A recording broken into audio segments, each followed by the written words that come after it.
Salut tout le monde. Alors c'est parti pour cette première séance avec les plombs RS. J'espère que vous avez apprécié la petite présentation. On va voir si la marque qui fait un petit clin d'œil à la marque RS tient ses promesses. Donc le plomb est normalement calibré en 0,52. C'est pas précisé sur la boîte, mais bon, c'était précisé à la commande, donc c'est ce que j'ai commandé. Voilà, il a un poids de 0,475 grammes, donc 0,05 en moins qu'un plomb de 0,48. Voilà. Donc allez, j'ai déjà réglé mon arme, hein, et puis comme ça, voilà, elle est rodée. Donc bah, c'est parti pour une séance assez courte, pour voir ce que donnent ces petits plombs. Avec le Biman P17. Voilà, le chien a compris, il monte. C'est impeccable. Donc que dire, je pensais qu'en 4,52 les plombs forceraient quand on les met dans le canon, c'est pas le cas du tout, ça rentre tout seul, ça force pas, ça rentre bien dû la forme du plomb arrondi. Et puis ben, au niveau de la précision, moi j'ai déjà vu ce que ça donnait, je vais vous laisser, je vais essayer de m'appliquer comme tout à l'heure, malgré que je sois un petit peu pressé, mais je vais vous laisser apprécier la précision de ces plombs, puisque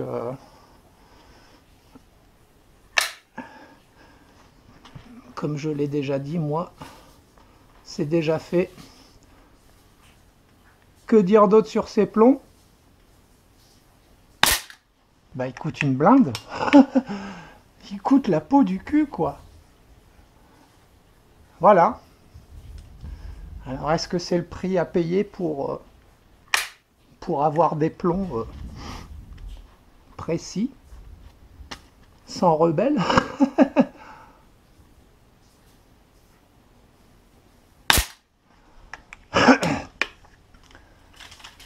Voilà, donc j'ai tiré une quarantaine de plombs, même une cinquantaine, puisque j'avais commencé à tourner la vidéo et puis j'ai été obligé de recommencer à cause d'un problème technique. Donc j'ai tiré une cinquantaine de plombs, zéro rebelle. Voilà.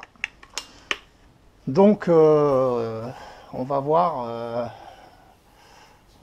mais sur 50 plombs, zéro rebelle, je crois que c'est... j'ai pas encore vu ça. J'ai pas encore vu ça, je crois que même avec les écoles de tir, je suis tombé sur 3 ou 4.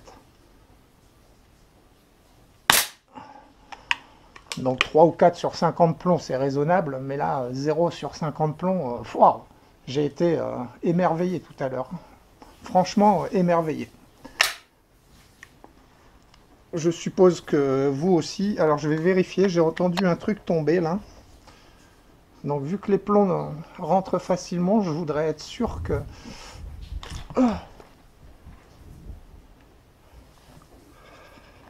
Je voudrais être sûr qu'il y a un plomb dans le canon. Et... Hé hé hé!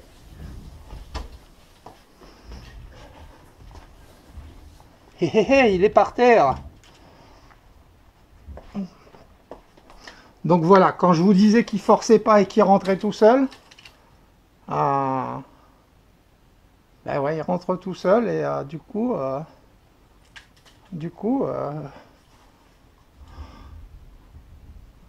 faut bien se méfier quand on referme le canon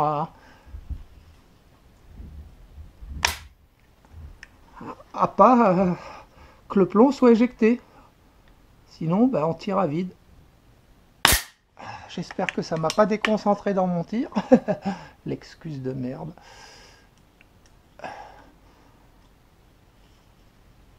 Voilà, donc je sais pas à combien j'en suis. Je sais pas si je tire aussi bien que tout à l'heure.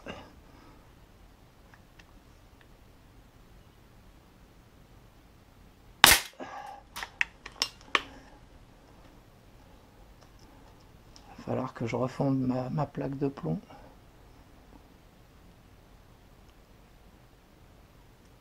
Parce que j'ai l'impression qu'elle rebondit un peu.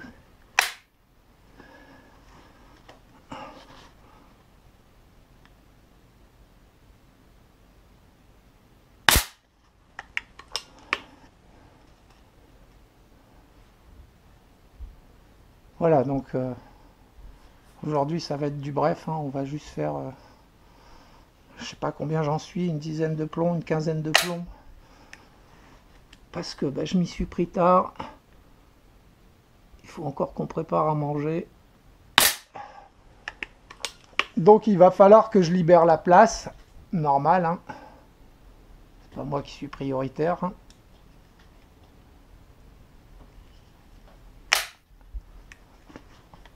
Allez, encore 3. 1.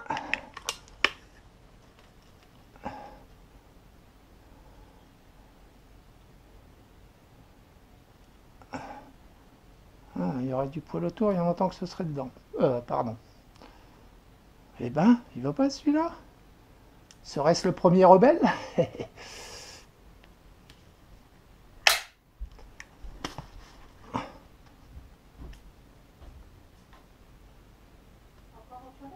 Deux.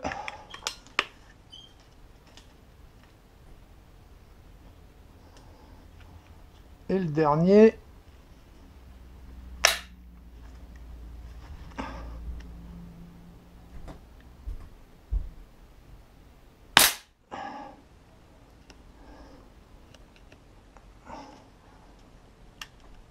Au résultat, bon ben voilà.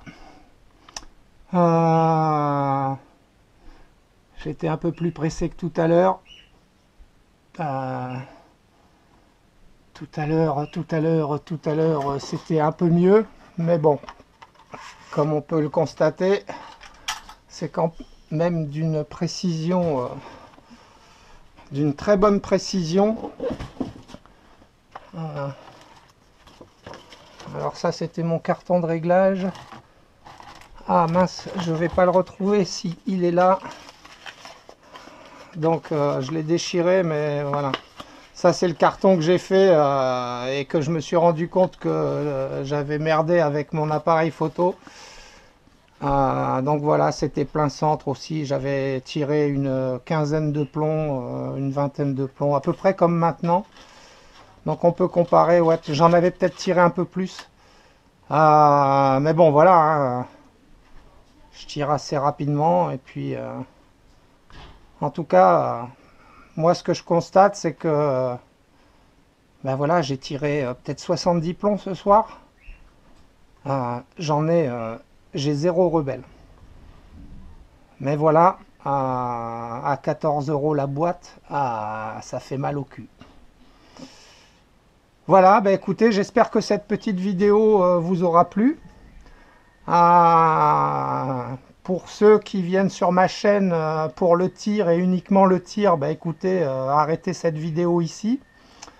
Pour ceux qui seraient passionnés de vitesse, de véhicules de sport, de pilotage, enfin voilà. Comme je vous ai dit, j'ai fait connaissance quand je faisais du pilotage virtuel avec énormément de monde et j'ai 2 amis, hein, ces 2 frères qui reviennent chaque année aux 24 heures du Mans depuis des années. Donc chaque année ils viennent à la maison, on se fait une bouffe sympa, voilà. Cette année je suppose qu'ils vont revenir puisque c'est les 100 ans des 24 heures du Mans, donc voilà, c'est blindé, il n'y a déjà plus de place, ils vont peut-être en revendre, mais bon, c'est pas sûr et de toute façon en une journée il n'y en aura plus, c'est clair. Voilà, donc bah, écoutez, étant donné que j'ai travaillé sur le circuit, pour vous faire découvrir le circuit, je vais vous mettre un des tours qu'on a effectué. Voilà, en 2015, j'ai fait 3 tours de circuit. On s'est payé 3 tours de circuit avec un des 2 frangins. Et forcément, en 2016, ben, on s'est repayé avec l'autre frangin 3 tours. Et ben, je vais vous faire pour ceux que ça intéresse, restez. Vous aurez un tour du circuit des 24 heures du Mans en Clio RS. Voilà. Donc c'est pas depuis la ligne de départ jusque la ligne de départ, hein, ça va être voilà, du virage d'Arnage jusqu'au virage d'Arnage, puisque le tour que vous allez découvrir sera suite à un drapeau jaune, le dernier tour. Voilà une BMW qui a explosé sûrement une durite. Elle a pété une durite, la pauvre, mais bon, Voilà, donc ben, pour ceux qui aiment le pilotage, restez jusqu'au bout. Sinon pour les autres, à bientôt pour une prochaine séance. Ciao, ciao.